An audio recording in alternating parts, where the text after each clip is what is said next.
Hey, blessed love. This is Ras JahSee from Line of Judah, House of Rastafari. Wanted to give everybody an update, let you know what's been going on in the meantime. It's been a while since I posted a video. So, right now we have been filing our case in the criminal court, and we've been moving up on an appeal, and we've exhausted our remedies in the state court. And so far, the judges are refusing to consider the merits of our claim, of our case, which is that we have an equal claim, equal protection that other churches, like the Catholics, deemed prohibition had a Schedule 1 controlled substance, entheogen, which was wine they used for prayer and communion. And the Native Americans have long had peyote, which is a Schedule 1 controlled substance sacrament that they use for their religious practice. And there's other cases like different native churches that use ayahuasca, which contains DMT, which is also a Schedule 1 controlled substance plant used for sacrament. And so the Rastafari community has cannabis, which is a sacrament used for sacramental use of prayer and reasoning and religious use in general. And so the same way we're here bringing our case regarding cannabis and the entheogenic use, we have the equal rights just like all other people that are doing it the same way. And the U.S. Supreme Court has already established this, and they've spoke on it, and they've had other cases where they've even ruled in support of their ruling for other churches to uphold their rights. And so this is something whereby it's you can't just give something to one class of people.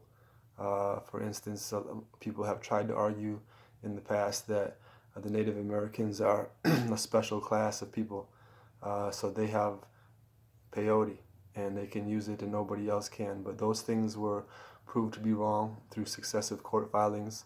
We don't have classism. This is for everybody, and we don't discriminate.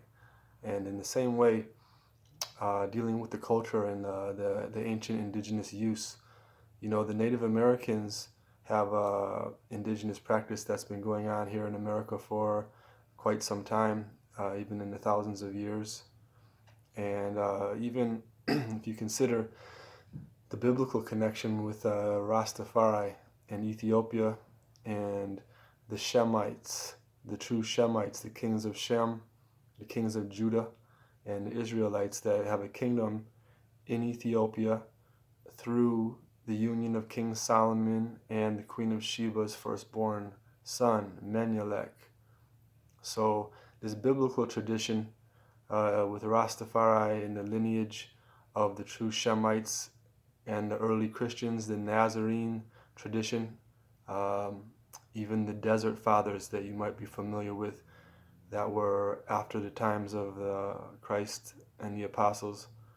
And these traditions, even from the Bible speaks of the eunuch from Ethiopia that went back to his kingdom to bring the message to the queen. And at that time, they have been practicing ever since, spreading the word, spreading the good word. So these things predate even the Native Americans in their indigenous practice in terms of centuries and even millennium, because these things go back to the biblical times, even with Enoch.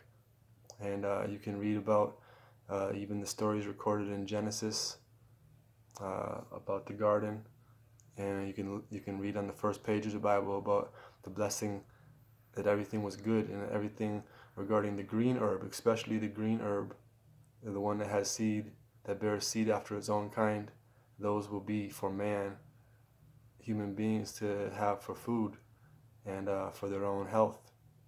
And on the last page of the Bible, it also talks about a tree that will sprout from the New Jerusalem, or the kingdom of heaven, and there'll be a tree that everybody eats from. And so the theme of plants and trees is something that is, throughout the Bible, from the first to the last page. and it's throughout history through indigenous cultures and uses of people that are even directly connected to the children of Israel and the kings of Judah through Shem, through the lineage of Solomon and the Queen of Sheba in Ethiopia, and even to other places in the world where we have indigenous use of those different plants, such as peyote and other ones. All of these different plants are part of the overall blessing that the Creator, the Most High, the living, good Creator has given us to use for our own benefit. And so, just wanted to touch on that issue. And so that's where our court filing is right now. And that's where we're currently pushing it up into the U.S. Supreme Court.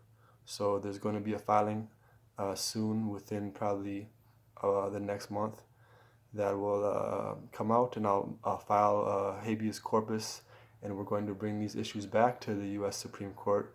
And so they've already ruled on them for other churches, and now we're going to look at our filing. So I want to touch on that. And another thing I want to touch on is right now, the issue of the identity of Judah and the Jews, and Semitic and anti-Semitic and Shemetic and anti-Shemitic. These things are coming now to the media forefront, and a lot of people are getting exposure to uncomfortable conversations that for various reasons, but through study and through showing ourselves approved through study, we establish every word, and we bring forth the true reasoning behind what's going on in these conversations, and also the context on how it relates to us. So, the name of our group that we have, our church, our organization, it's like it goes by many different names people even attribute to us, but in general, we're a people that have a certain consciousness, and we recognize certain fundamental things that are not really compromisable for us.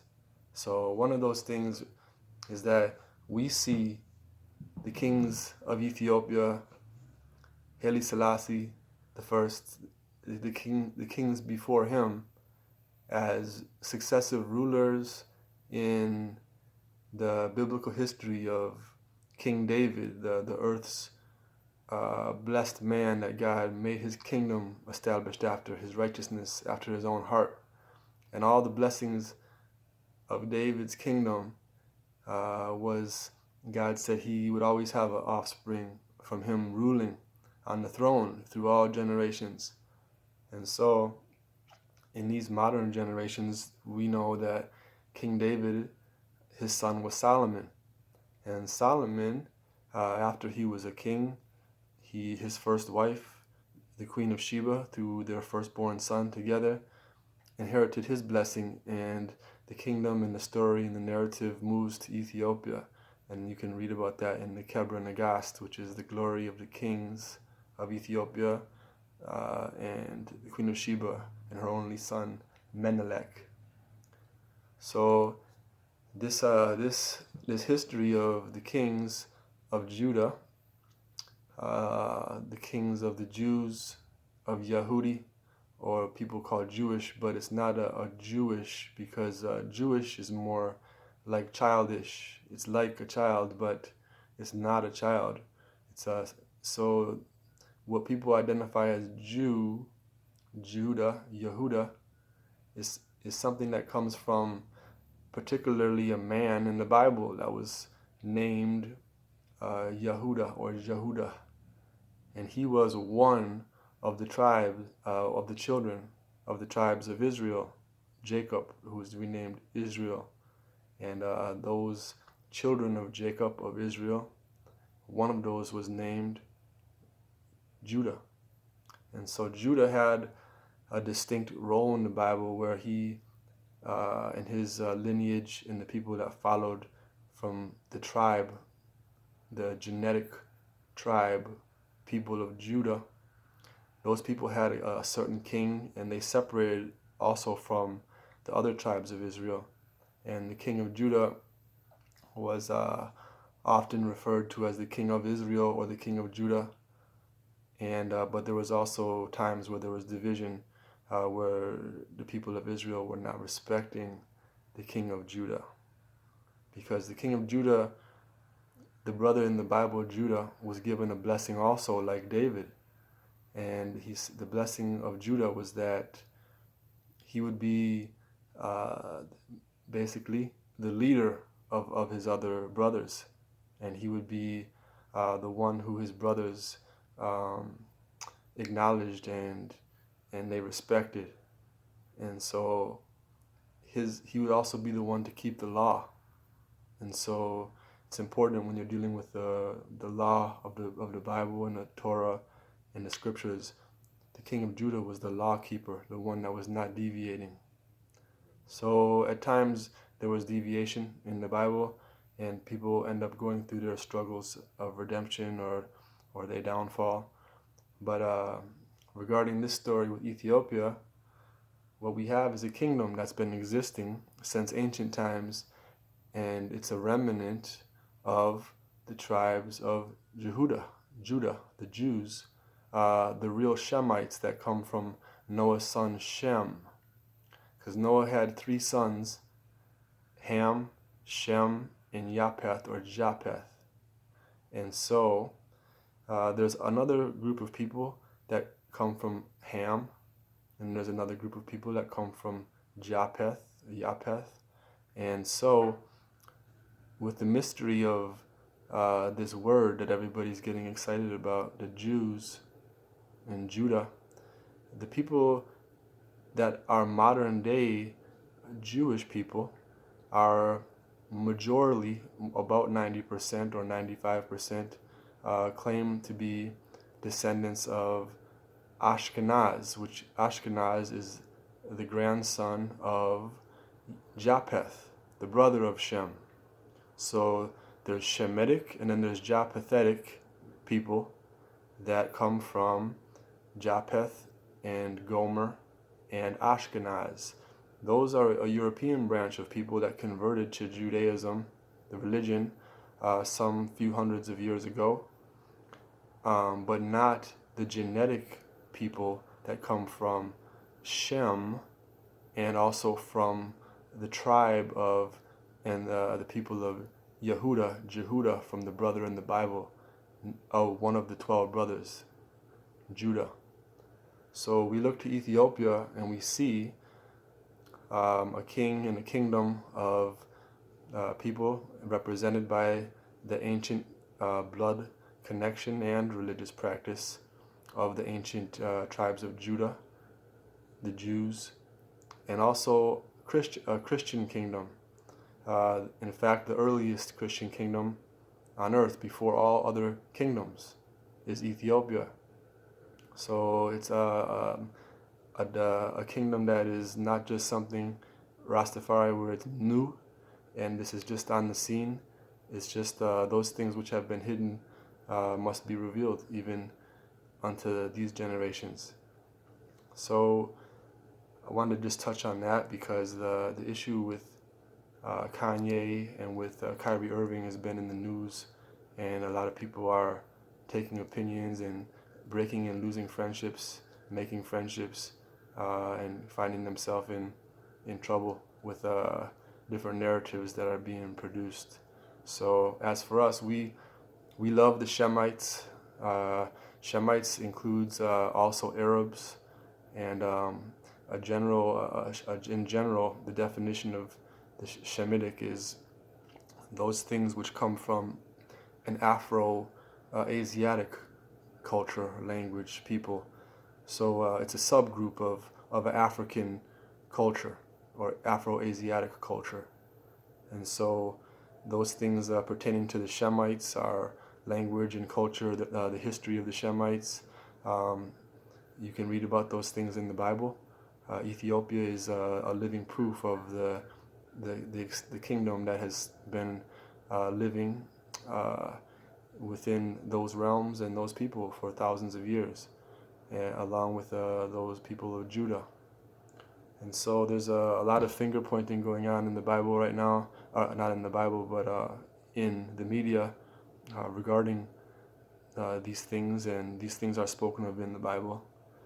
And particularly Revelation 5, Revelation 5:5, behold, the conquering lion of the tribe of Judah has prevailed to open the book and open the seven seals. And we find again in Revelation 2:9 and in Revelation 3:9, we're specifically warned about those who say they are Jews and are not Jews, but are the synagogue of Satan. So be advised, be warned what's going on, and be humble, and keep that love in your heart. And I'm going to touch on these issues again soon. Just wanted to check in and give you guys an update. Blessed love.